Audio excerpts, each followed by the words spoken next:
Yes, people, finally, the Premier League season is about to end, and I can't wait for it to end. Welcome back. Straight off the bat of the tennis stream, we're live again for the Premier League show, the final Premier League preview of this season. Josh, I'm excited to preview this because it's the last game week, and it's been a horrendous season for me. More horrendous than I will probably say. I would say this is my debut season on YouTube, like as a YouTube content creator. Like this is like my debut season, and it's gone completely wrong for my club. But listen, just as in terms of content itself, I've enjoyed it. But hope you're well, man. Let's get started, man. It's been a while since we spoke, so we do have to review a bit of last week's games as well, just to quickly recap of it. But yeah, hope you're well, and let's get along, bro. Let's get started, man. No, Man United is shit. I know nothing about football, but I know Manchester United is shit. No, Man United. I'm sorry, I've been out to start with that. I'll be real, yeah. You don't need to know much about football to know that United are shit. So let's just get out of the way. Now, Well, I mean, I don't know where you want to start, Akevin. I mean, congrats to the Arsenal Champions League, by the way. Congrats to the Arsenal winning the Champions League, man. Champions of Europe. What can I say? Twice for the women. So if Prime's in chat, I've got 2 Champions League medals to put on the table now. So there you are. And if you say they're not the same, then you're disrespecting women, and you don't want that. So we've got 2 Champions League medals. Big up Alessia Russo, United star. Oh, and a fat L, for Jean Laporta for saying that Barcelona will win, and that he's looking forward to Barcelona winning as well. But anyway, I'm good. Akevin, I told you, if you put a gun to my head and asked me who would you rather win the Europa League, it would be United. And that's purely on principle because I am an Arsenal fan. But at the same time, I know a lot more Manchester United fans. I can wind up a lot more Manchester United fans. And at the end of the day, you're finishing at best 14th with no Europe. So I'm going to take the wins with the losses here. But anyway, if you wanted to quickly go through that, because I know you've gone on 3 rants since. But I fell asleep for the majority of the game. I only caught up for the last 10 minutes. 5 rants. 5 rants about it. Pretty much a lot. I went on Rasta's channel today.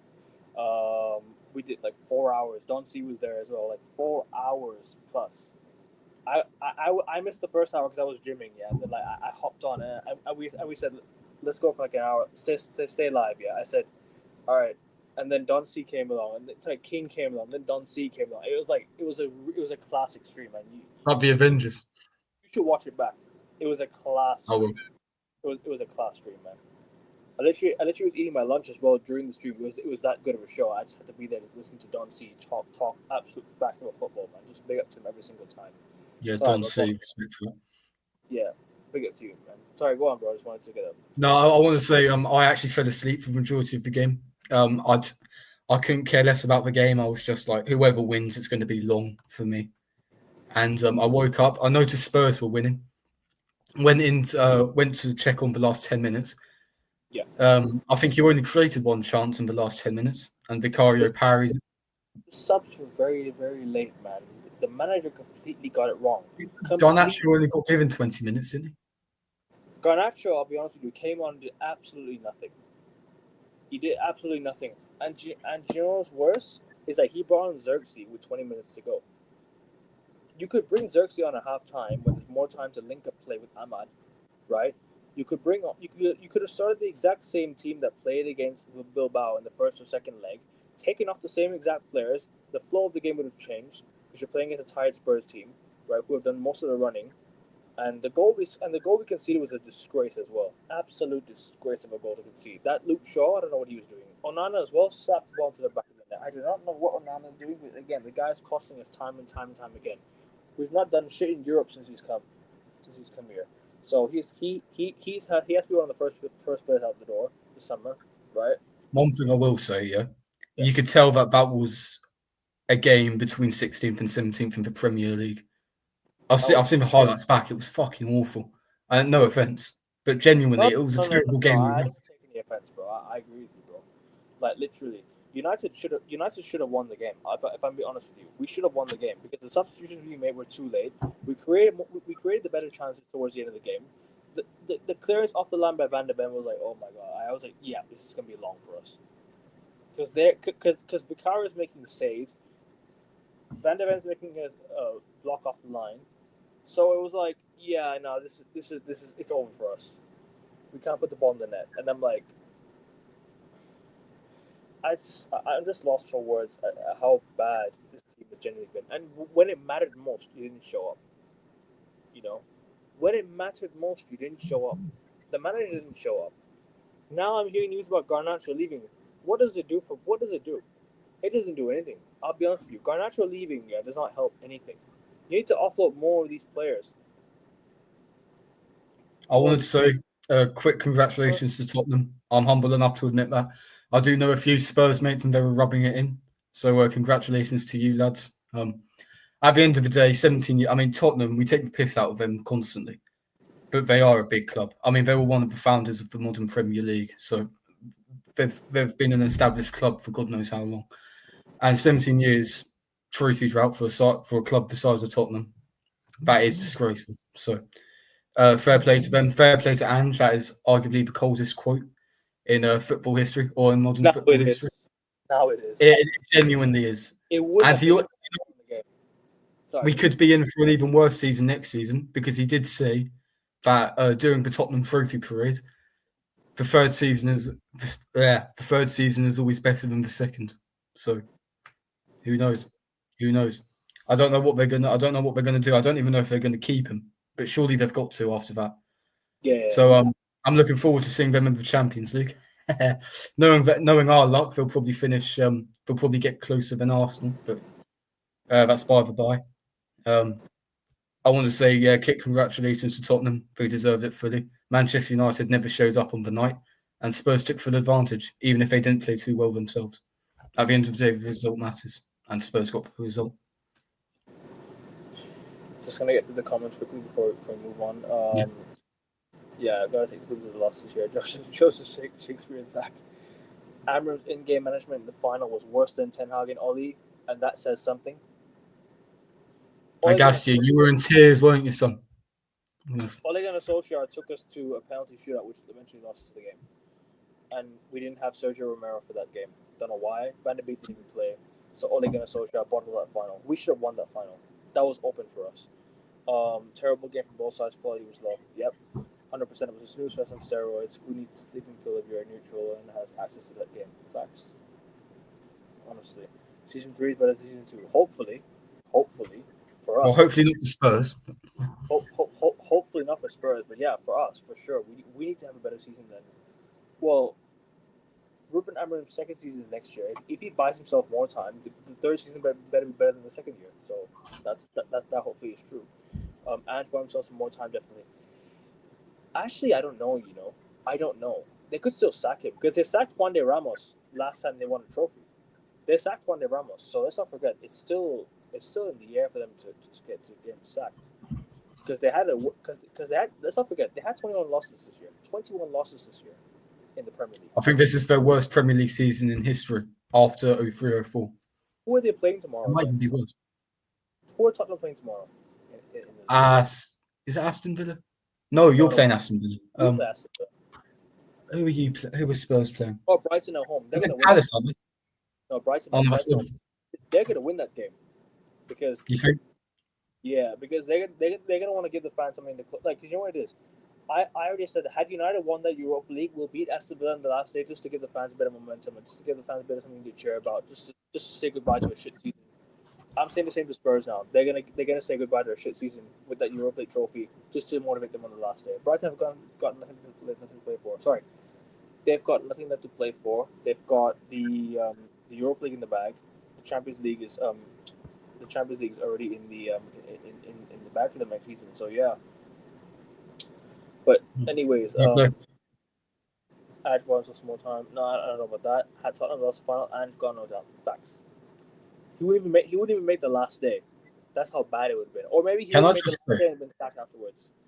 Surely Amorim has. Surely. Sorry, what did you say? You cut off there. So you're back? Yeah, you're back now. I can hear you. I can hear you. But your screen's frozen. Yeah. You, You good. am I back now? Yeah. Yeah, sorry about that. Yeah, That's Wi-Fi, good. student Wi-Fi is always poor. Surely Amarim's got to go now. I mean, I don't care about the fact that he didn't have the summer. I mean, at the end of the day, how good is a manager if he fails to adapt to a new league? And what I don't understand is that he's constantly trying to force your system. He's constantly trying to force this 3-4-2-1. Evidently, it's not working. We saw after a month it wasn't working. Why aren't you adapting to that? Why aren't you adapting to the players you have? I mean, surely we have to call into question how much of a good manager he actually is if he's refusing to adapt. Is it the fact that he's refusing to adapt or the fact that he can't adapt? Because either way, these performances have been absolutely shocking. These results have been absolutely shocking. If not for Ten Hag at the start of the season, you'd find yourselves in a real relegation scrap. I mean, this is absolute blasphemy. Liverpool went 30 years without a league title. They haven't finished outside the top 8 since 1955. Arsenal's worst finish in the Premier League era was 12th. Chelsea's was 12th. Man City's, after oil money, is 6th. When's the cut-off point? Does not tolerate this. And You cut off there again. Sorry. am I back again? Yeah. You're back. Honestly, this Wi-Fi is terrible. I'll probably go on my phone if it does it again. But No, honestly, surely a club of your standards. I agree. Yes. How on earth is he still in a job? But as an Arsenal fan, keep him. From what I've seen, keep him because it's fantastic. Keep Arteta. He'll go trophy this again. Yeah, well, yeah. Well, I'll tell you what. I guarantee you will 4-peat seconds. I guarantee it. I think Liverpool are going back to back next year. They're the only with Florian Wirtz, Jeremy Frimpong, and Kirkers. Wait. And Florian Wirtz as well. Exactly. That's almost done already as well, bro. And that's the thing. Man City, you know, I already told you about Man City. They're not gonna. They have to take a year for them to get back again. I think Liverpool is showing the most ambition here. They're gonna go back to back. Liverpool going back to back, man. I genuinely think next year is Liverpool's year again. Like with the signings they're making after losing Trent, only one key player, and after winning the league, they're gonna strengthen even more. Salah's contract signed. Van Dijk's contract is signed. They might let go of Harvey Elliott. They might let go of Jota. Nunes is gonna go. Maybe Diaz might go. Bro, Liverpool are serious, man. Liverpool are serious, and this is scary, because this is the most serious I've seen them in the Premier League era, and I ain't even joking. This is the most serious I've seen Liverpool in the Premier League era, and that's scary. Well, that's what champions do. That's what Sir Alex Ferguson said. Yep. When you're on top, you need to spend money to stay fresh. Liverpool's staying fresh. Gotta keep refreshing. Exactly. And hey, imagine Florian Wirtz in that midfield that's dominated the league this year. Imagine Jeremy Frimpong bombing up and down the wing. It's looking long. And yet I'm seeing Arsenal fans debating between Gyökeres and Sesko. I really want Gyökeres, especially after you lot lost the Europa League final. It should be an absolute tap-in for us to get him. But we're still haggling over however many £1 million. We're looking to extend the contracts of Trossard and Partey, while Liverpool are out signing Wirtz, Frimpong and Kirkes. Where's the ambition? No. Yeah. I mean, look, Liverpool are what do you call? Are signing players. City after Tijani Rangers. They pulled out of the Florian Wirtz deal. Who are they going to sign to replace Kevin De Bruyne? Like, Tijani Rangers is not his replacement. I'll be honest, he's not Kevin De Bruyne's replacement. He's not. He's simply not Kevin De Bruyne's replacement. For me, they should have gone for Florian Wirtz. Bayern have pulled out of the deal. It's Liverpool's to lose now for Florian Wirtz.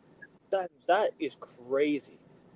Bro, Liverpool are the most serious club in the Prem right now. City are not serious enough. Pep has come out and said Pep has already said he wants a thin squad. He wants to keep the squad 23 men. Well, I'm sorry, Pep. You need reinforcements because you've seen your team this year. You struggled.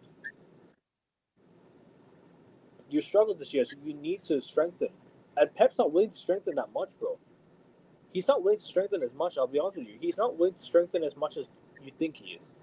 So, yeah, no, I just see say that. But what do you think of obviously just that Liverpool signing? Like, do you think that's gonna get them back-to-back league titles now?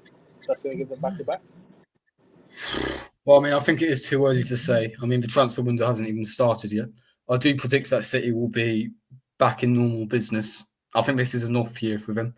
They've pretty much qualified Champions League for next season already, so they can start planning their transfers again. I know Pep said he wanted a thin squad. I don't know, honestly. Liverpool, they look like the early pace setters in terms of the transfer window. But at the end of the day, never count out City under Guardiola. That's what I'd say. I mean, we don't know what plans they have up their sleeve. I had a go at Arsenal for spending £700 million under Arteta and winning fuck all. But at the end of the day, City spent £200 million in January alone. Yeah? So there's nothing about not being serious there. They fucking wanted to fix this season ASAP. They didn't have any of this give it time. There was no, this is an off year. They just completely went out, spent money on who they thought would improve the squad ASAP. And hey ho, they did get to a final. Okay, they lost, but they got to a final. And they're finishing in the top four, which was under serious jeopardy come December time. So I don't think we can worry about City being serious at all. I think they are obviously serious under this ownership and under this manager. Like I said, Akovin, I think that question's too early to ask because the transfer window hasn't even started yet. So that's me being honest.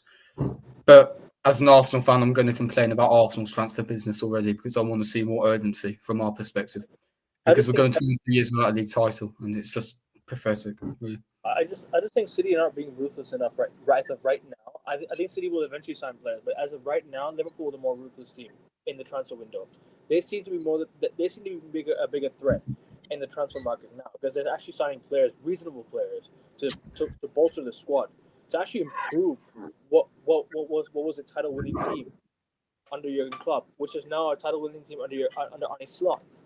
This is unbelievable for Liverpool, man. Honestly, I don't even I hate them, but I just have to give credit to them. Like, fair play. Like, actually, Liverpool is showing ambition that other clubs should follow suit. When you win a league, these are the signings you need to make to actually improve your squad, right? United won the league in 2003, signed Ronaldo, a young Ronaldo who became the player he was. They sold David Beckham to Real Madrid, right? Sir Alex Ferguson does not muck about. He didn't muck about. He would sell players when he sees that it's done for them. He kept players until the end of the tenure, but still got the best out of them. Why? Because your most experienced players are the most important players in the team. And at the same time, City let go of Kevin De Bruyne. They let go of Kyle Walker. Most experienced players in the squad. Who's that guy that's going to be experienced now? Gundogan's going to go. So who's their most experienced player? You think Bernardo's going? Ruben Diaz? John Stones? I think so. They've got plenty of experience, Akovin. It's just they need new blood. They've taken too long to reinstall new blood. Like the older heads, you know what I mean? Like they need someone who's been through in football, not just at City, but in football. Yeah, good point.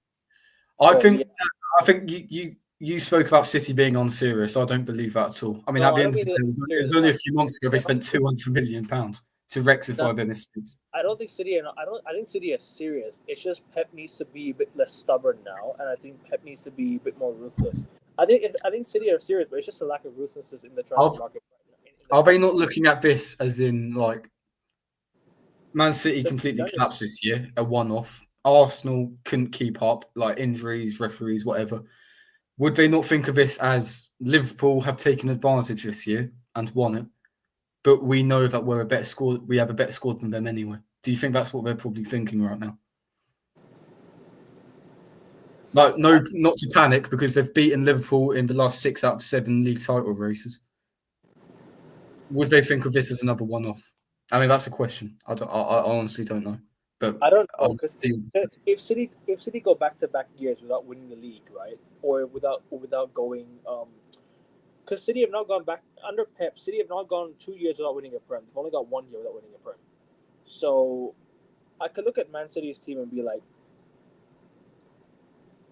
maybe they're looking like the team that's just they're on the decline. This team's on the decline, but Pep's still a great manager. Like he can get the best out of the squad. It's down to Pep what he wants to do with the squad. You know, it's down to Pep what he wants to do. Does he want a thin squad or does he want to improve what he has right now? Because you can't be having a thin squad and saying that your squad is okay after a year of let's say a blip. And I think Man City need to actually spend because I think Liverpool are going back to back. Like I genuinely think Liverpool are going back to back after these signings that Liverpool are making. Yeah, I think I rest my case on that. I think they're winning it again.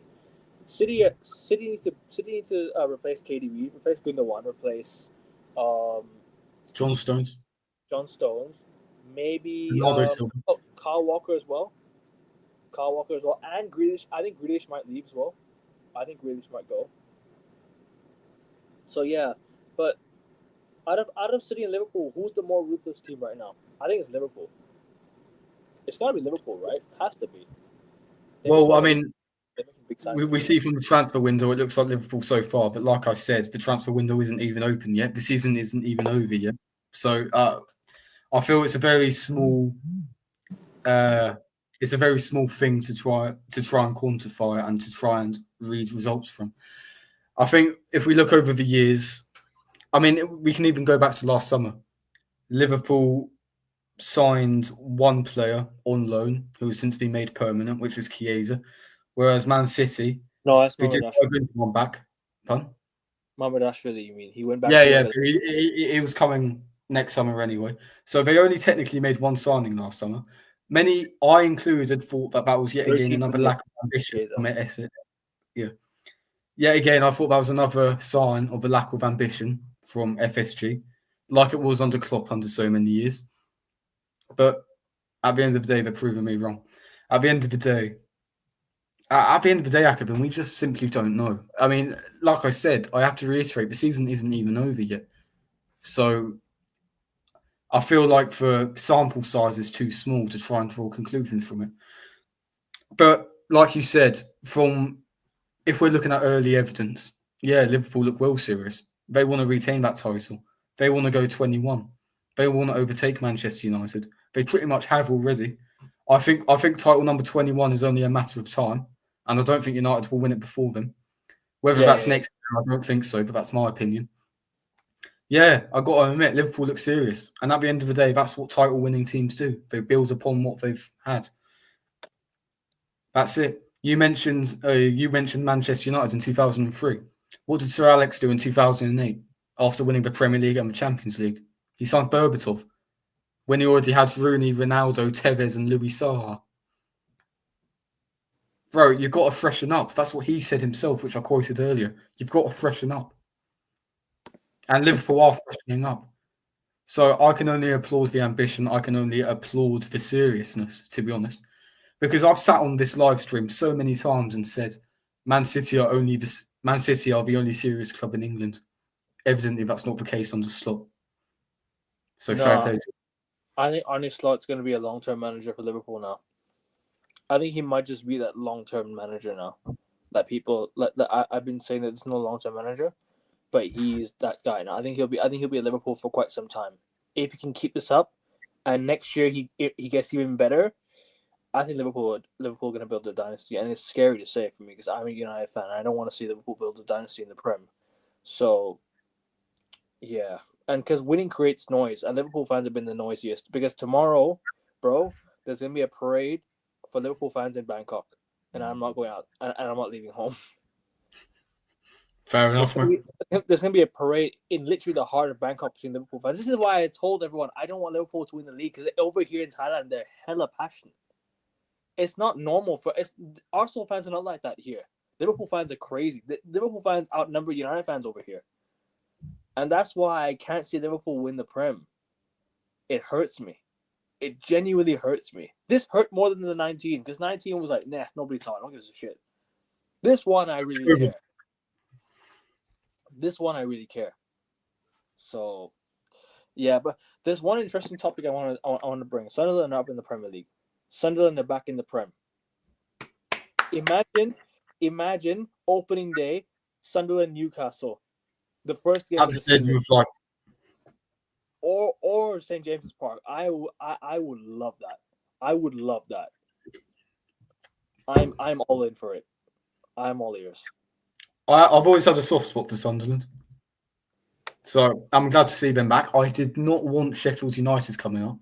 Same. Because they are such a waste of. I mean, it would be a 3-6 points. Well, I don't know about United, but it would be a 3-6 points for Arsenal. So I probably should have wanted Sheffield United to come up. But hey, I'm seeing Arsenal back at the Stadium of Light again. I remember the last time Arsenal played at the Stadium of Light. Alexis Sanchez and Olivier Giroud both scored a brace. Jermaine Defoe scored a penalty. I remember watching that game back then, and I'm glad that Arsenal will be going to the Stadium of Light next year. I'm excited to see that. Because Sunderland, they are a massive club. They've got as many league titles as Chelsea. That's funny, that, isn't it? They are a massive club.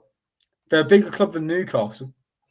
And not to wind up, if there are any Geordies in the chat, I don't want to wind you up, but they genuinely are.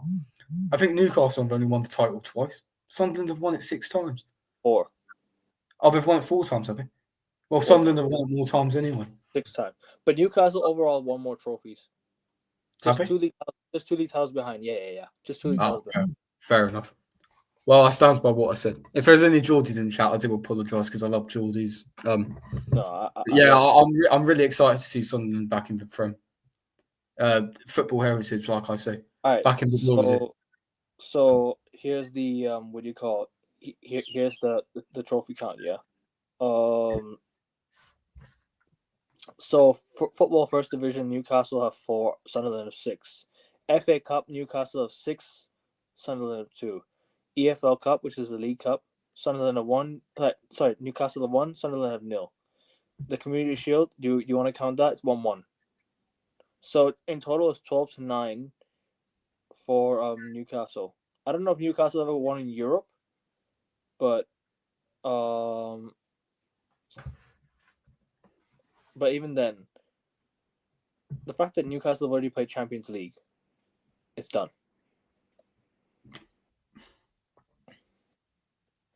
You think Newcastle have a bigger club? Fair enough. I'm just excited to see the top Alexis. Newcastle won the Intertoto Cup in 2000 and in 2008, I'm not mistaken, in 2006, and they won the Intercities Fairs Cup in 1969. So Newcastle are the most successful team, but Sunderland are just 2 ahead of Newcastle in terms of league titles. So who's the bigger club, really, do you think?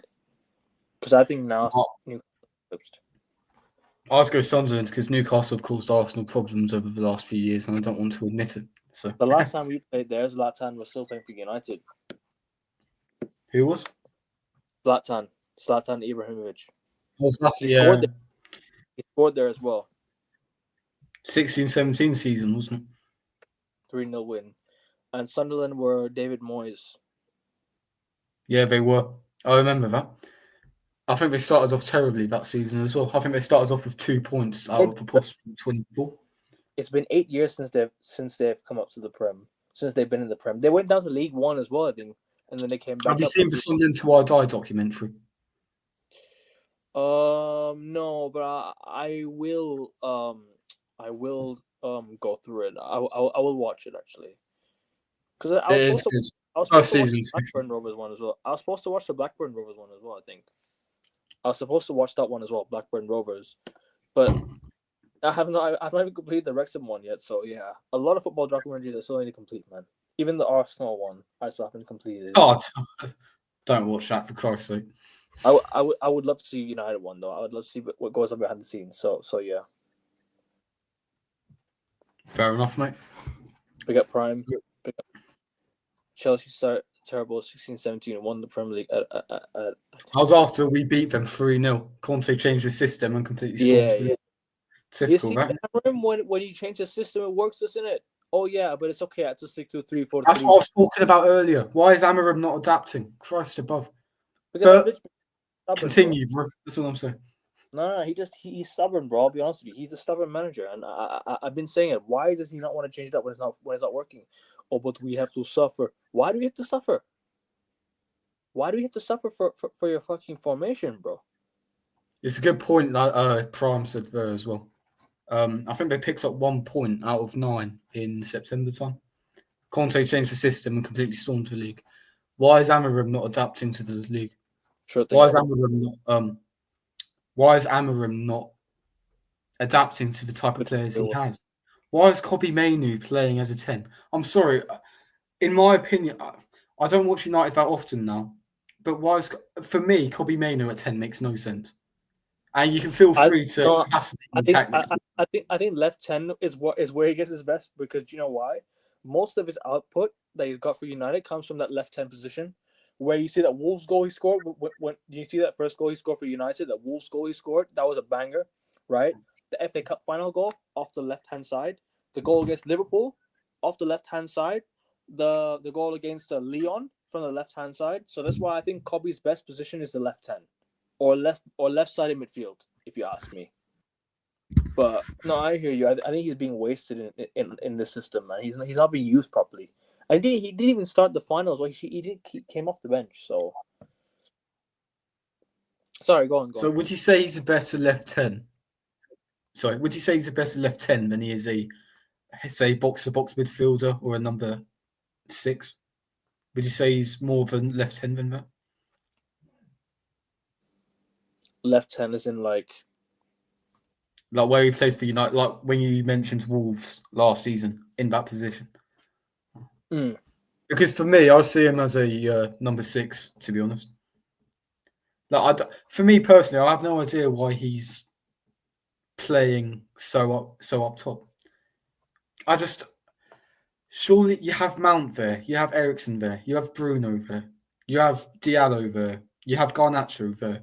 Why on earth is Kobe Mainoo the one playing further up top? It reminds me of Torreira playing as the number 10 under Unai. Like, it just doesn't make any sense to me. I'm gonna say something controversial, bro. Very, very controversial. I'm starting to think Ahmad shouldn't have started the final now, because he was better off the bench against tired legs like Athletic Bilbao. I'm not discrediting Ahmad. He's had a good individual season, but if we're talking about the way he's played later on in the game, he looked gassed because he had to do most of the work on the ball. He kept on being given the ball. He had to keep on trying and trying. I felt sorry for him. There was no movement in the box. It was just, I don't know, man. It was just mannequins in the box. That's all it is. United don't have mobile strikers. United had no good goal scorers, and that's the problem. We don't have a ball, someone who can put the ball in the back of the net. And you have Højlund, right? But he doesn't do anything in the box. You have Bruno, who did absolutely nothing all game. Went missing in both European finals yet again. So he can leave the summer. I can care less, honestly. Akoven, due to the lack of Champions League, goal of the season. Goal of the season. Oh man, this is tough. Goal of the season. You know what? The first thing that comes to mind is John Duran against Everton, because that's the first game I've seen in this new house of mine. But it can't be that. John Duran versus Everton. It could be, I'm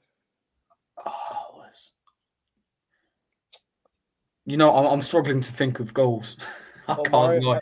Omari Hutchinson's goal versus United against Ipswich. I remember that goal. It was a really good goal. No, it deflected, didn't it? Amarim's first game. I don't remember. Yeah, maybe deflected. I don't know. But I don't know, man. I'm thinking it's tough. Really tough. You know what? Tarkowski's leveler at Goodison against Liverpool. No. Obviously, it wasn't the best quality goal, but it was a volley. It was in the dying seconds of the last Merseyside derby at Goodison Park against their most hated rivals. I think that's got to be up there. What a fucking finish that was. What a game that was. Honestly. Yeah, that was a great game. Yeah, you makes a good point. Marmoush's goal against Bournemouth was pretty good as well. No. Lisandro Martinez's goal at Anfield was class as well. The Yeah, one but that was that goal of the season?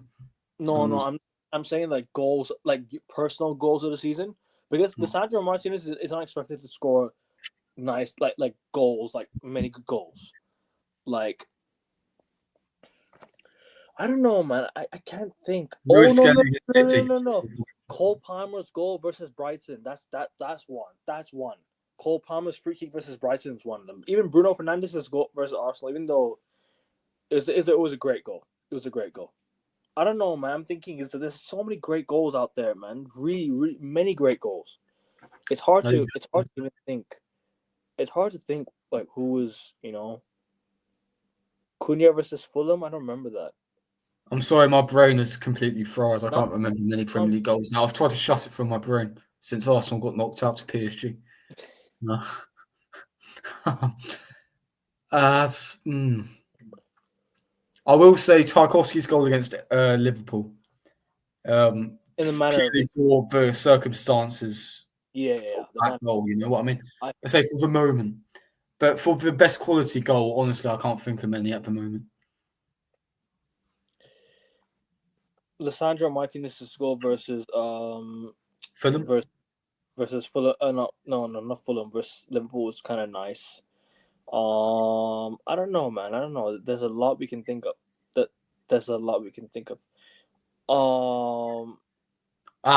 Honourable mention, James Justin against Arsenal at the Emirates.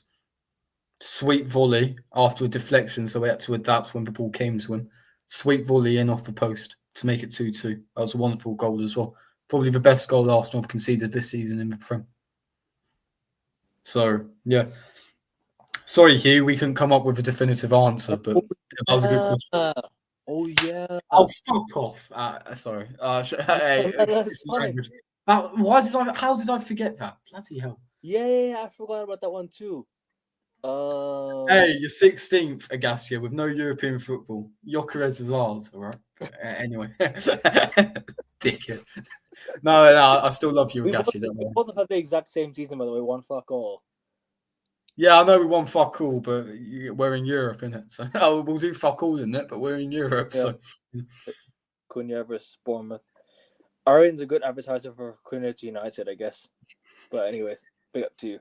But yeah, sorry, go on.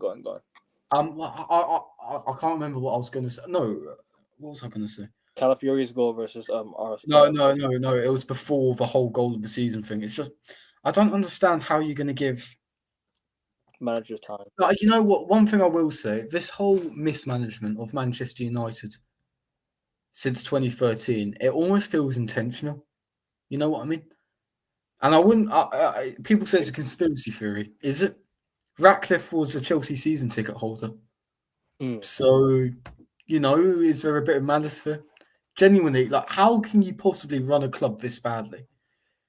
Like, surely it's intentional at this stage. Like, honestly. And one last thing, Sir Alex Ferguson, he's the reason why the Glazers are at Manchester United. Because he fell out with the old owners over fucking horses, yeah? So, I understand Sir Alex is the GOAT. I understand he's the greatest manager, arguably, of all time. Definitely, arguably in United's history as well. But he also planted the seeds for your downfall, Akoven. And you've got to be man enough to admit that, because I he brought the Glazers into the club as well, so I have to. Yeah, exactly. But hey, man, life goes on. Football is cyclical. You'll be back on top of the English game in about 10, 20 years. Football works like that, man. Genuinely, it does. Man said 20 years. I can't wait that. No. Looking at Liverpool, looking at United before Ferguson came in, looking at City, looking at Chelsea for 50 odd years, looking at Arsenal, we're on a 20-year drought right now. I mean, football is cyclical. You'll get back on top in about 20, 30 years. It's, no need to worry, Akoven. Hopefully, you'll be alive by then to see it. And hey, hopefully I'll be alive to see Arsenal win something as well. The boss, Mikel Arteta, lovely. The Boston Celtics are going to win the championship before United win the next Premier League title easily. Oh, So, and Pram, I know you're in chat. Arsenal women 2 Champions Leagues now, 2007, no, 2008 and 2025. Of 2 Champions League medals on the table, my man. So, Champions of Europe, we can all sing that. Anyway, we'll get on to the Prem review.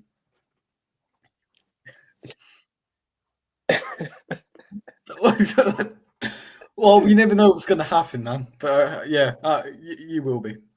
God willing. Hey, this could be true. Wrexham might win the Prem before us. It's true. Like before us as well, bro. It could happen, bro. I won't be surprised if it happens, man. Ryan Reynolds is serious, man. He's a serious geezer. He'll definitely get them. They'll take a season to adapt to the championship. Then they'll start pushing promotion the season after. Fair, Josh. I wasn't familiar with it. Arsenal women Champions League winners. Hey, I believe men and women are equal. So they're on the same pedestal, I'm afraid. So, yeah. What can I say? Wouldn't call it intentional rather than negligence in prioritizing commercial interests over competitive matches. True. Surely it is intentional, though. I mean, you can't possibly be this bad. The Glazers are doing this on purpose, in my opinion. There's an incentive to bring United down, and I know people be like, what are you trying to say? But go look at what we've done since 2008. Go look at the transfer window we've done since 2008. 2009 was a shambles. Because 2010 not good enough. We should have brought Frank Ribery and Karim Benzema when we had the chance to keep Carlos Tevez. Rooney wanted Mesut Ozil as well. That's why him and Ferguson had a big row about it. But Rooney was like, "Why don't you go for the likes of Mesut Ozil from Werder Bremen?" And Julian Cisse plays for Ipswich, doesn't he? He's on loan from Brighton. No! I saw this live. Mitoma against Chelsea. That's goal of the season. Mitoma against Chelsea. I saw that live. Yeah, I was like thinking. What a goal! Yeah, sorry, Prime. I know you're probably in chat, but what a goal that was, honestly. I'll say what I have to say, my G. I'll say what I want to say. But he's a serious owner. No, and he's a Canadian. Big up to the Commonwealth. He's isn't he half Canadian American? Like, isn't he half dual citizenship? He's officially Canadian, isn't he? Who even cares, man? They're fucking winning the Prem before either of our clubs, I agree. Life's a simulation, man. Just go along with it. But yeah, sorry, go on. No. Should we get on to the Prem review now? Yeah, we can. Yeah. So Sunderland back in the Prem. Thoughts on it? Congratulations, lad. You think they'll stay up? I hope they do. But I've got to be honest. I think out of the promoted teams, I think Leeds have got the best chance of staying up, purely because of the Elland Road atmosphere. Then again, the Stadium of Light will be good as well. But they usually have a lot of empty seats for some reason. I think Leeds will have the best chance of going up. Why? Apart from the atmosphere, I don't really have a valid opinion. We're talking about Premier League goal this season. It was a good goal. I can't actually remember it. I don't think I've ever seen it. But if Arians talks about it, surely a good goal. It's before you hopped on to do the show with me in December. Way before, was it Leicester and Carabao Cup in November last year, early November? Yeah, sorry. Yeah. Don't talk to me about the Carabao Cup this season, Akevin. We lost 4-0 in aggregate to fucking Newcastle. Then again, Newcastle normally beat us, so yeah, that's probably expected. But yeah, there's one message I have to say. To the Scottish Cup winners. There's one message I have to say to the Scottish Cup winners. Fair play. One message I have to give to the Scottish Cup winners. Yeah? Sir Alex Ferguson's former Scottish lads. Go Aberdeen! Go on. Go Aberdeen. Let's go, man. Let's go. Was it you who did the Scottish accent in chat? It was me. That was me. That was brilliant. Do it again. Do it on live stream. I done it already. Go Aberdeen. Yeah. No, say what you said. I'm going to replay that. Lads, tune into this. Yeah, this is fucking fantastic. Wait. Wait a minute. Oh, MAGA, that's it. yeah, it was in MAGA. Yeah. Look at both of them here. Go on, Aberdeen, the Kings of Scotland. Well done, lads. Away to Aberdeen, yeah? Away to Aberdeen. Vamos. That was Akevin. That is an insane Scottish accent. Accent, yeah, that was my. That is fucking insane. Nah, I can do a few. I've been to a British Australian accent's good as well. Nah, I'm good. I mean, to be fair with you, Ange does win trophies in the second season, to be fair. So fair enough. What a Scottish accent, man, bro. That's insane. I'll win trophies in my second season, mate. Third season's better than the second, mate. No, I can't do an Aussie accent. I've been to Australia almost five times. So listen, it is I can. I had a few Australian teachers, so they were cool. But yeah. Anyways, Premier League. There's also there's a former Premier League player I need to mention. Luka Modric has ended his career with Real Madrid today. Is he the most decorated player of Real Madrid? He's won the most trophies there. He has to be the most decorated player of Real Madrid, right? Well, factually, yeah. There's no debate regarding metrics. He's got the most trophies there. He's got the most. He's got a Ballon d'Or as midfielder. First Croatian ever to win a Ballon d'Or, isn't it? So. Yeah. I think so. Croatian to win a Ballon d'Or. He's the. Bear in mind that was during the Messi and Ronaldo era as well. Is he the modern day Johan Cruyff? I don't know if he'll have the same impact in midfield. Do you think? To be honest, I've got to be honest, Akevin. I've never seen Johan Cruyff play, but do you think Luka Modric has been a similar impact to like what Johan Cruyff was to, like, let's say? Well, I think a lot of Johan Cruyff's legacy, it was his managerial career as well as his playing one.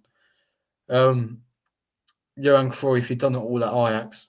Luka Modric, he's done it at Real Madrid, who were a pre-established major club before Modric came in. Johan Cruyff, on the other hand, completely elevated Ajax to who they are today. Wasn't he at Barca as well? So yeah, exactly.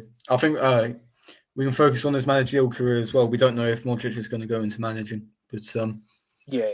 I still think Johan Cruyff has had the bigger impact and will have the bigger impact. But at the end of the day, we never know, do we? I mean, yeah. All we know, Luka Modric, he can go into management and fucking win everything. Who knows? Revolutionise the way football is played. The guy almost won a World Cup for Croatia. If he had won a World Cup for Croatia, he's literally the GOAT midfielder. Oh, bear in mind, he lost the Nations League final as well.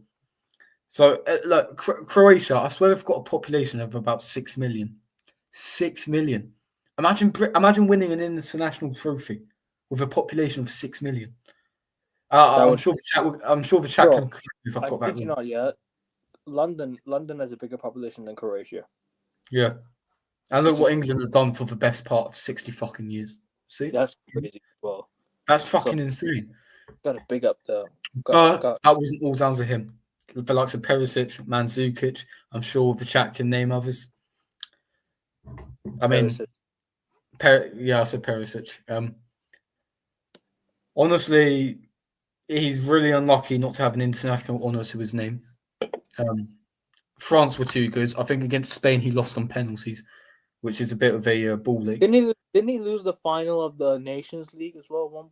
Yeah, against Spain, I think.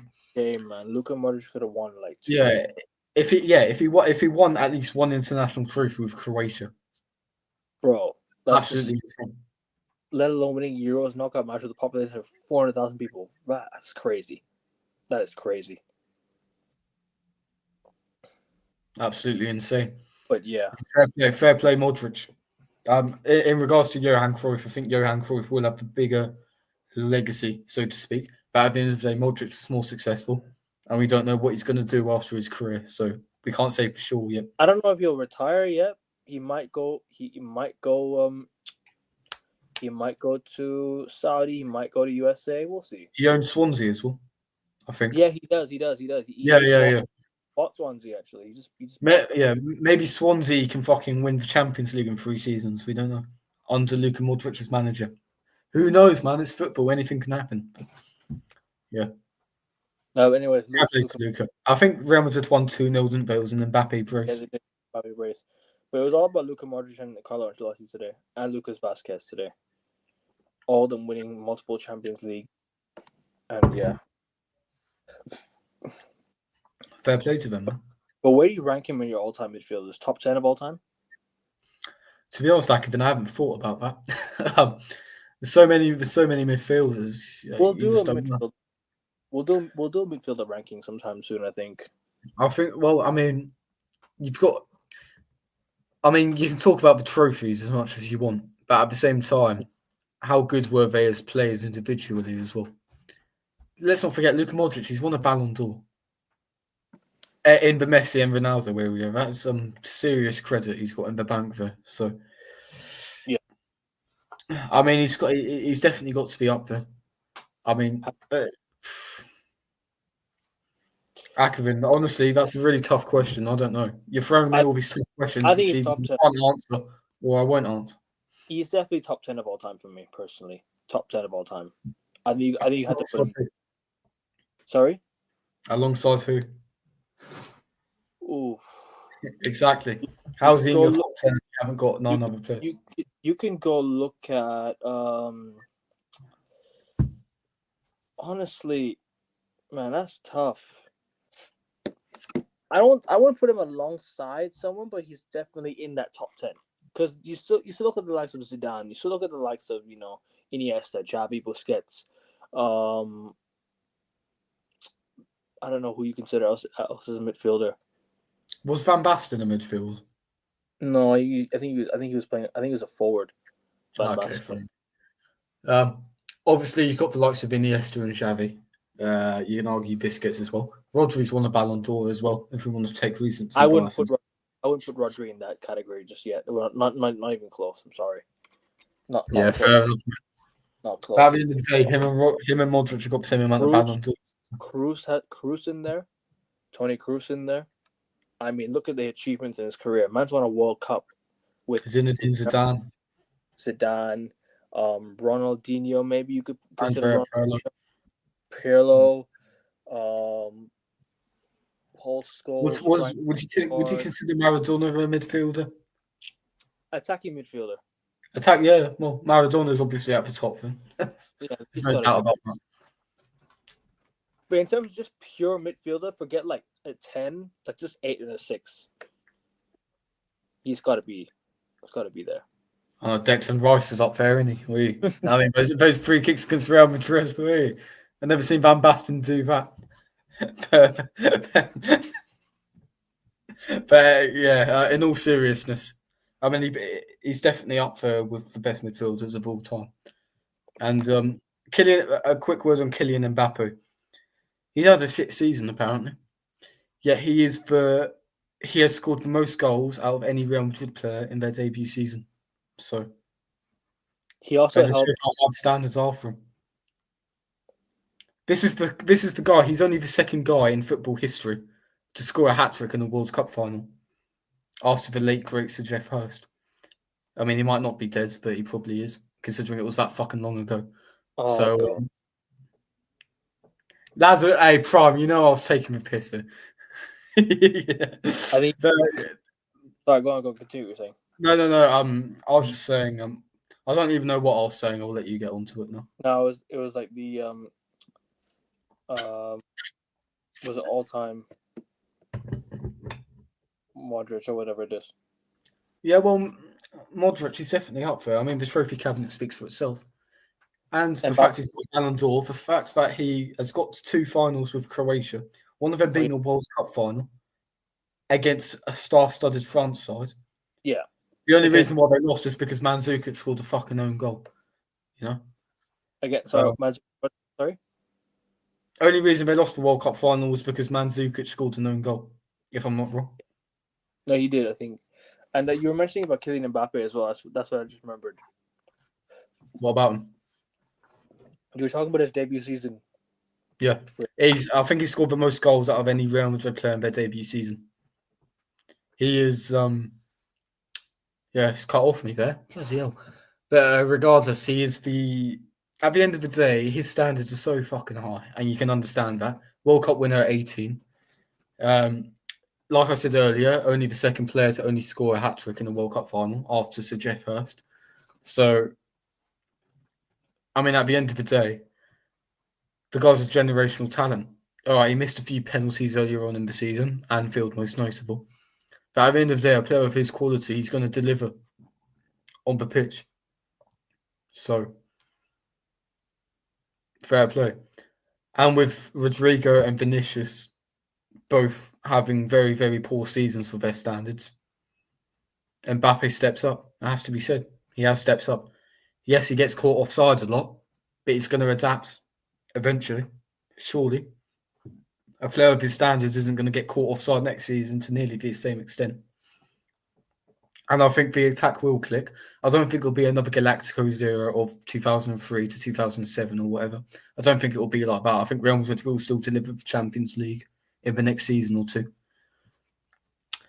But at the end of the day, Akavin, I mean, football's full of hypotheticals. We're dealing in hypotheticals right now. At the end of the day, we don't know what's going to happen.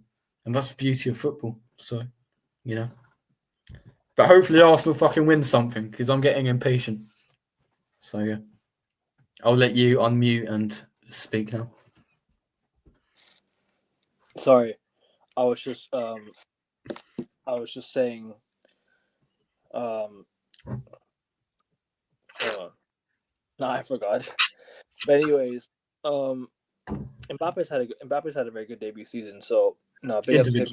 He also scored in Real Madrid Super Cup win as well. So that against Atalanta. Might have been his debut as well. Competitive debut, if I'm not. It was his debut, yeah. It was. Big player for the big occasions. Unless he comes up against Kivior, of course, but yeah, that's another matter. So anyway, we'll move on to the Prem review. Let me just go through the comments. Yeah, hold on. Yeah, that's fine. Yeah. Do you think Ten Hag would stay than you were on the Europa League? No. Ruud van Nistelrooy. Honestly, I thought about this. He might have done, but he would have got a lot more results along the way. Ruud van Nistelrooy, maybe. Because Ten Hag, don't forget, he drew to FC Twente as well. That was Instagram, bro. Big up. That was insane. Yeah, of course. You know, we can all do that. I left YouTube to go IG. This was playing in the background. I thought it was an Aussie ad appeared first. Now, big up to you. This is proof that Agassi doesn't listen to voice notes either. So. Yeah, it was me. Let alone when I read that one already. No, I don't consider it as a major trophy, but for nations like Croatia, it's a big achievement because they're not as massive, right? Luka Modric has been, the face of Croatia for so long. If he wins something for the national team, he's definitely in there. Akvin. Yeah. Ronaldo's won the Nations League. Won the Euros as well. Yeah, surely if Ronaldo's won the Nations League, that strengthens his CV, so to speak, in terms of his GOAT status. I mean, surely you're going to accept it as a major trophy because of that. Are we ready to add Modric and Xavi to the Iniesta conversation? Sorry, are we ready to add Modric to the Xavi and Iniesta conversation? Maybe in the future. Yeah, when we look back, sure, maybe. Modric versus Zidane. So, definitely greater than him. Definitively greater than him. Sorry. Luka Modric, though.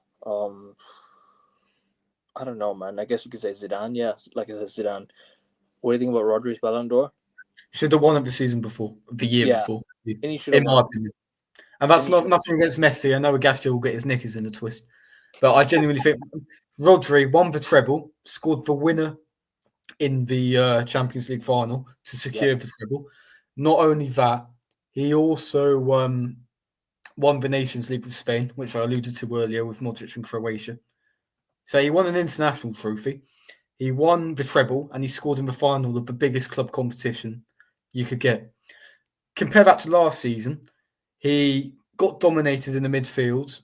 He got dominated in the midfield by Kobbie Mainoo. in an FA Cup final. He got hooked after 45 minutes in the Euros final, and he got knocked out of the Champions League in the last Could be outclassed him as well. Vinicius. So, me personally, he should have won it in 2023. Vinicius should have won it in 2024. That's my opinion. I don't know if Akavin agrees or disagrees. No, I agree. I was voting for Vinny, bro.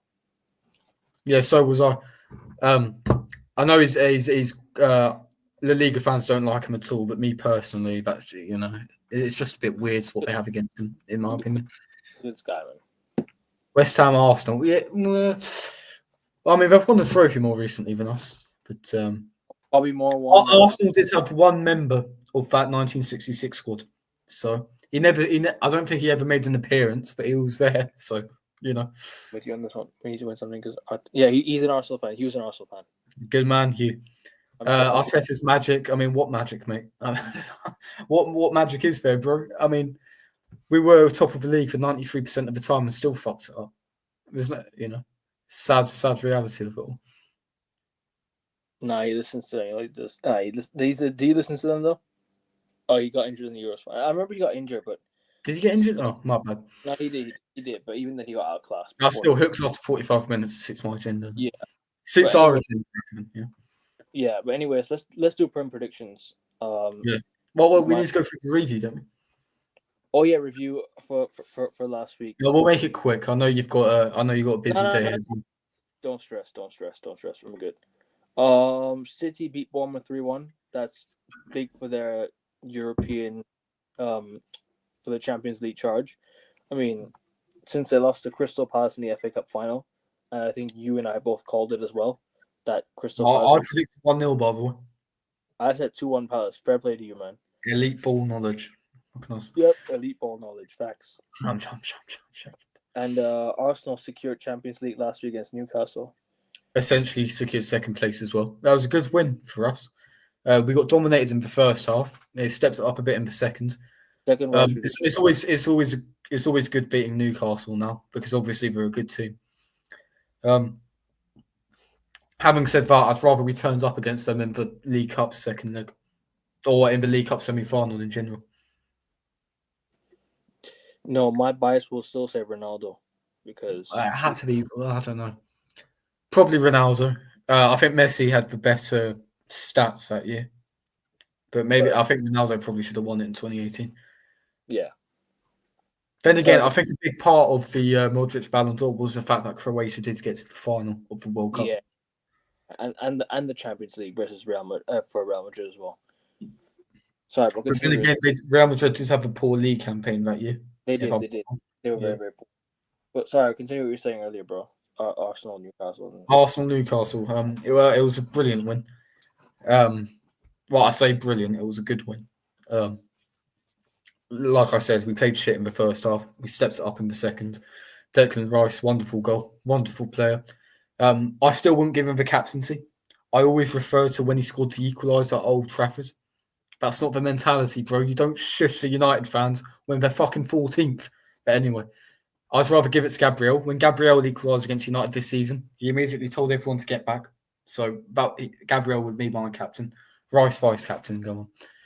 But anyway, we're finishing second again. Yippee, man. But we can be 16th with no European trophy with no European football whatsoever. So, we take the wins with the losses over here. So. It is what it is. But yeah, you guys won 1-0. Brighton beat Liverpool 3-2. Crystal Palace. I was there. Very subdued atmosphere. Obviously, Brighton, unless Man City finished like 7th, they're not going to get into Europe, so it's pretty much a dead rubber. Griezmann was very underrated. But he's never won a Champions League, Griezmann, unfortunately. He's never won La Liga, either. Never won La Liga. But fair play to Brighton. It was a good win. Liverpool rotating a bit. We've already won the league. What can I say? I saw a few. I saw Arsenal Fan TV posting that because Liverpool couldn't reach 89 points, which is what Arsenal got last year. Arteta was therefore right in all the waffle he was saying in the press conference a few weeks ago. But then Liverpool finished second with 97 points. Yeah, exactly. So, mate, let's say about the Arsenal fan base for better, man. For the majority, I know the likes of Donsey and Hugh are good lads, but fuck it, no. Mate, the mainstream top gooners, just no. The one that woke up in Europa League that year that you were man of the match and big matches, fair enough. But Europa League had the be all end all for the Ballon d'Or, mate. I'm sorry. But good shot for Griezmann, but don't think he was better than Ronaldo, better than Modric or Messi still for me. Even though he made the World Cup final, and they won the World Cup, sorry, but still, I wouldn't go that far. City 1-3-1. What do you think of that? Like that's Champions League qualified. That's done. Champions League done. Well, I mean, I didn't see the game. I couldn't really care less about it. I mean, what else is there to say? It's Man City beating Bournemouth. I mean, obviously they were going to beat Bournemouth. I don't know if there's any substance to this. I gave Bournemouth a chance. I said that they had. Yeah, I know you did. I couldn't see it personally. No offense. I don't think Bournemouth have ever got a point from the Etihad, so no, I wasn't too hopeful on them getting anything now this time round. Yeah. It's not as if they were playing Arsenal, so it's not as if they were winning away at the Etihad, was it? Yeah. But, what can I say? I don't think Real Madrid would be too pleased with that Dean Howson performance, but I mean he's going to improve in Los Blancos. So what can we say? What can we say, man? I mean, Marmoush, what a goal that was, by the way. I think you said it earlier. Wonderful. I didn't see the goal, but I'll see it soon.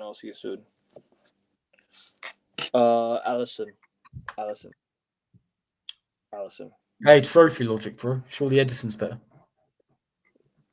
Allison was a better all-around keeper. Just pure goalkeeper. Forget achievements. Just pure all-around keeper. Raya's better than both, isn't he? Let's go. Let's go. Palace showed off the FA Cup win to the fans after a 4-2 win against Wolves. Leicester 2-0. Fair enough. Jamie Vardy says goodbye to Leicester fans with 500 appearances and 200 goals for the club. I don't want him to play Leicester's last game. I don't want him to have 501 appearances. He's not playing. He's not in the squad. He said that was his last game. He said good. It was written in the stars for Jamie Vardy to score. I captained him at FPL. I was like, surely he's scoring. So I'm like, just gonna put him there. Why not? Great send off for one of the greatest strikers in Premier League history. Where does he rank for you? Top 10 of all time? Premier League strikers? I know we can go. I know we can go down the trophy route and say, oh, he's only won one Premier League title, but that Premier League title was with Leicester fucking City. Yeah, come on, and not even the 5,000 to 1 odds. Yeah, apart from Arsenal 3 times under Wenger, only one Premier League team has ever won the league whilst not having the biggest wage bill in the division, and that was Leicester. Which shows you how much of a magnitudic achievement it was. And I think he's also won the FA Cup with Leicester. He's also won the Community Shields with Leicester. Fantastic, Mr. Fox. FA Cup as well. FA Cup. Against Chelsea. Gotta let Pram know that. And in the Champions League, do you remember how close they were to getting past Atletico Madrid? They were. I think Atletico Madrid, they were awarded a penalty at the King Power, even though the foul occurred outside the box. Against Sevilla, they were down 2-1 aggregate as well, and they came back to win. That was a Kasper Schmeichel masterclass as well. But Jamie Vardy, he's definitely up there with the best. He saved the penalty as well, Kasper Schmeichel. So, yeah. Big up to him. Big up to Leicester. Everton said goodbye to Goodison Park with the 2-0 win against Southampton. I mean, to be fair to you, they're still going to play at Goodison Park. The women's team is going to play there. They're not taking down Goodison Park. They're keeping it. But they're not going to, remove it. They're just going to keep for the other teams to play there. Aston Villa beat Spurs 2-0. Brentford lost to Fulham at home 3-2. Forest getting a big win in the Champions League hopes with a win against West Ham away. Any other games I'm missing out on? No, the United lost 1-0 to Chelsea. I mean, Chelsea got the result they needed. They needed it more than us, and listen, they got the job done. Harry Maguire with an offside goal as well. Very nice goal. Yeah, very nice goal by Maguire. I mean, it was offside. Cucurella scored. And yeah, they won the game 1-0. Chelsea are in the Champions League as of right now. Going into the last day, it's a 3-point gap from third to seventh, which is crazy. Think about 60, 68, 66, 66, 66, 65. Mad. So anyone can get Champions League tomorrow. I know that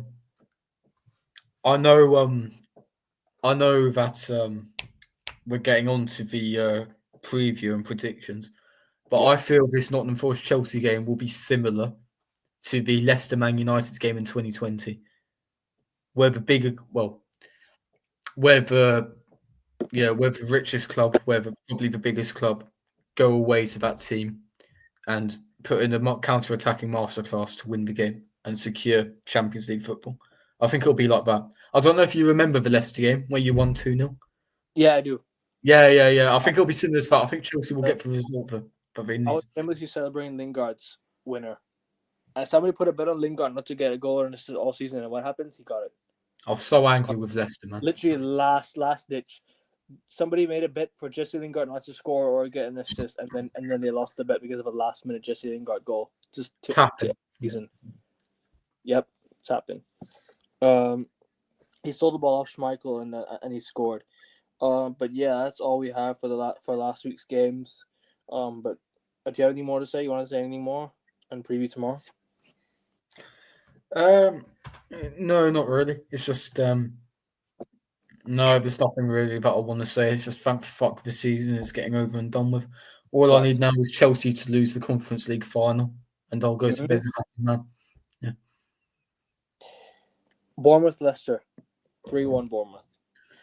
2-1 Bournemouth. Fulham Man City. I'm gonna go with 2-1 Man City. 3-0 Man City. Ipswich West Ham. 2-1 Ipswich. Just say goodbye to the Prem. 2-2 draw. Liverpool Crystal Palace 3-1. Actually, sorry, 5-0 Liverpool. Because Liverpool 5-0. Liverpool are having the parade tomorrow. Yeah, good point. They're having the 3. So they're going to goodbye. 3-3 draw. 3-3 draw for me. United Aston Villa. Don't want to preview 3-0 Villa. much. 6-0 Aston Villa. Why not? No, honestly, United's might turn up. 3-1 Villa. 3-0 Villa. Fuck it. Newcastle Everton. 2-1 Newcastle. I think they'll make it harder work than they need it to be. We'll get the job done ultimately. Southampton Arsenal. Honestly, probably 1-0 Southampton. I know.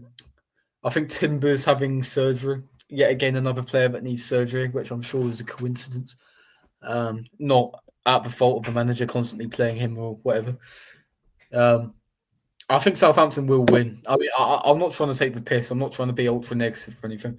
No, I think we'll see a lot of rotation from Arsenal's perspective, and it'll be a bit of a clunky. Yeah, you've already got. Southampton will want to go out with a win. Ramsdale will probably put a man of the match performance. You already confirmed Champions League unless you lose tomorrow and then Man City get 8 goals. Well, I think we're pretty much guaranteed second anyway. So you are. Good times come on. Your goal from US to Man City is 8. You're on 34, City are on 26, and it's a 3-point gap. So yeah, I reckon you guys have got it. Sorry, go on. Yeah, I think I don't know. I think Southampton they'd want to go out of the Premier League with a bit of dignity.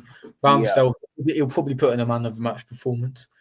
I'll go 1-0 Southampton. It'll be one of the funny end of season results, against his former club. Exactly. Yeah. Tottenham Brighton, 3-1 Tottenham. 2-0 Brighton. I think Spurs will be too hungover anyway. Wolves. I think the likes of Mikey Moore will be playing. I think Ange will just be bringing all the youth in and saying, "Have fun, lads." And Brighton's experience will overwhelm them. Wolves Brentford. 3-1 Brentford. Oh wait. 2-2 draw. 2-2 draw. Or 2-1. I don't know. I'm kind of struggling here. But 2-2 draw, man. Brentford win. Sorry, Forest Chelsea. Let's preview that one. What's a massive game in it? What else is there to say? What will happen to Chelsea? They lose to Betis. They might sack Enzo Maresca. Honestly, they might do it. They might pull the trigger. I don't think they'll sack Maresca if they do finish in the top 5. But Right. if they bottle it against Forest and then lose the Conference League final. Well, I think even if Chelsea win the Conference League but don't finish in the top 5, I think Maresca's job is fucked anyway. But if Chelsea lose to Real Betis, I mean, that's embarrassing. It's embarrassing. Isn't it? That is embarrassing. Yeah.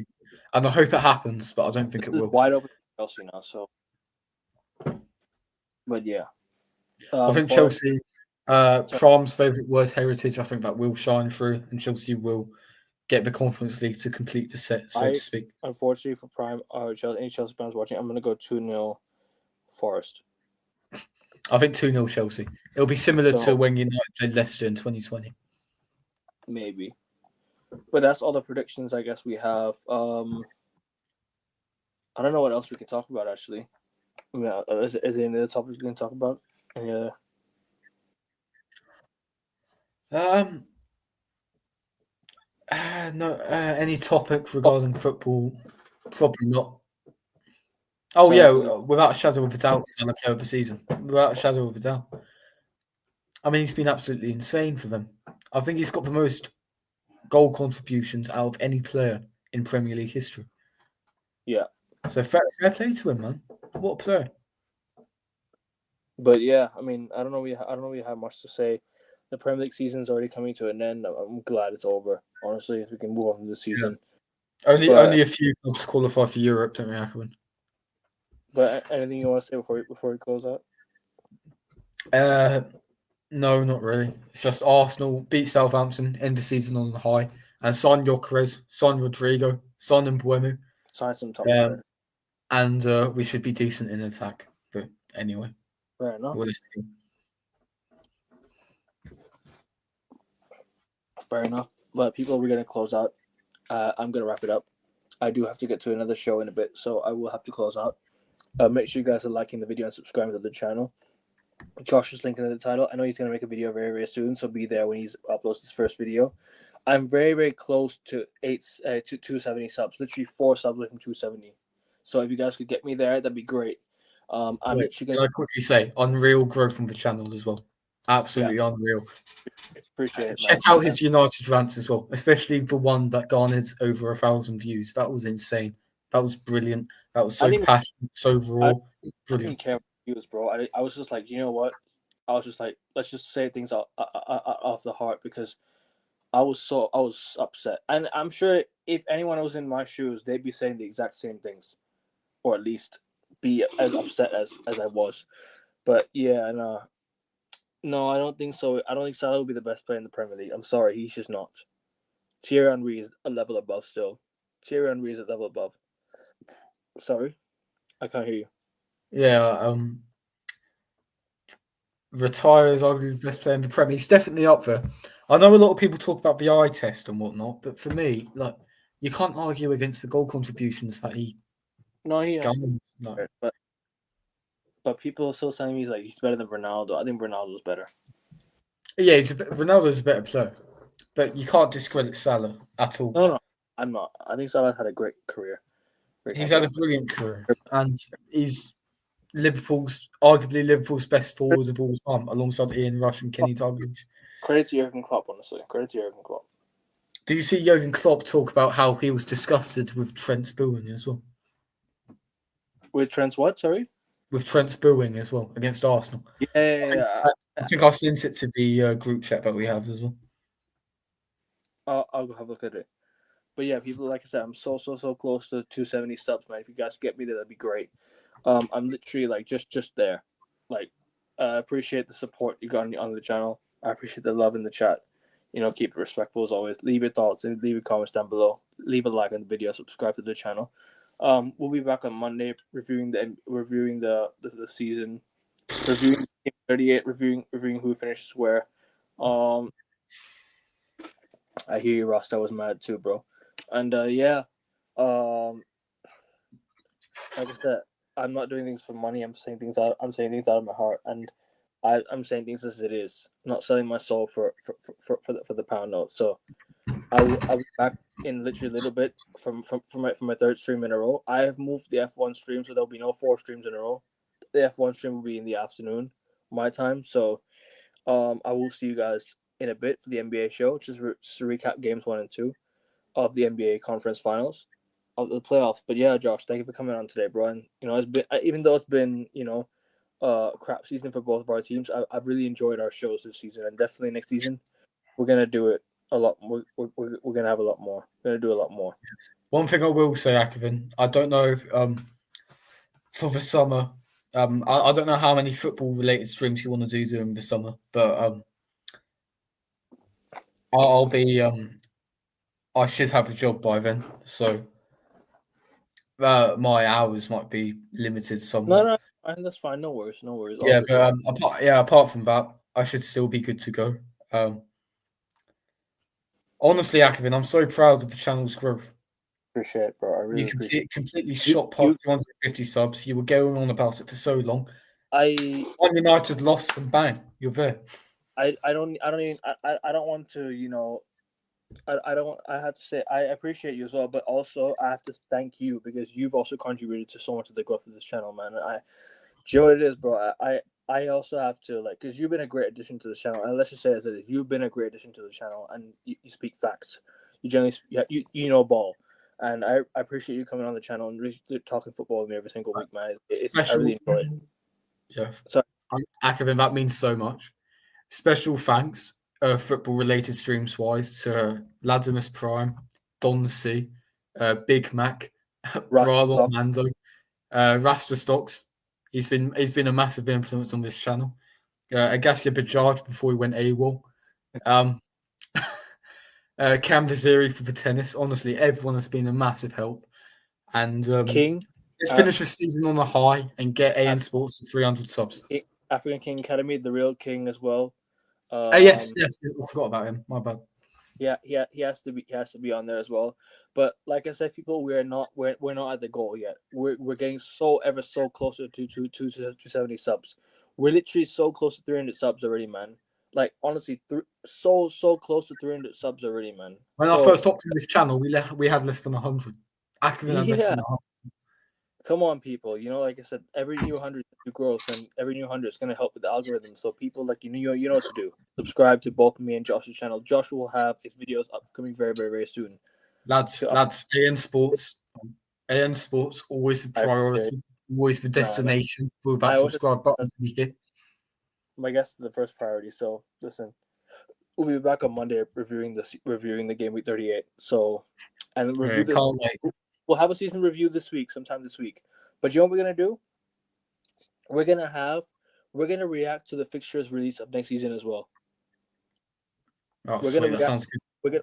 And hopefully by next season I will have new banners and new logos for the streams for the Premier League and other shows as well. So I'll work on that as the channel grows, because you know what it is, the channel is growing every day, and I'm getting new followers just because of my United brands. Listen, I ain't profiting off a loss.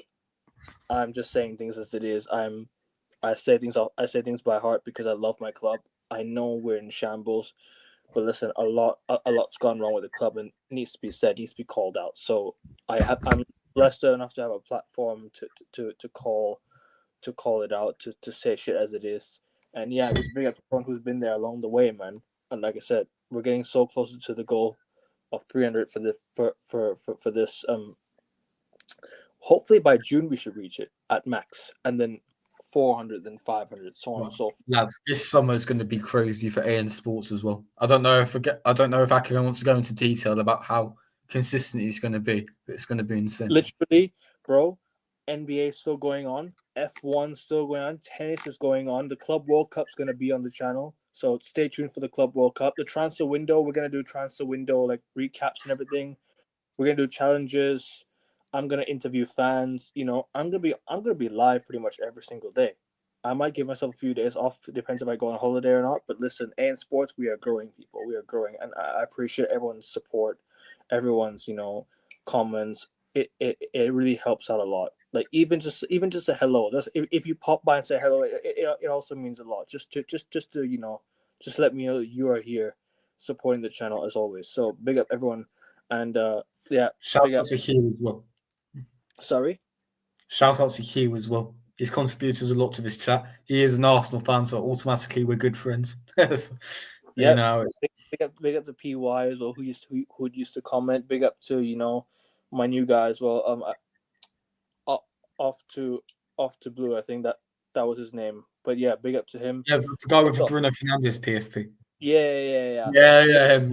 Big up to everyone who's who's supported the channel. Big up to everyone who's locked in. Stay tuned. Big up to you, Rasta, bro. I was on with Rasta today.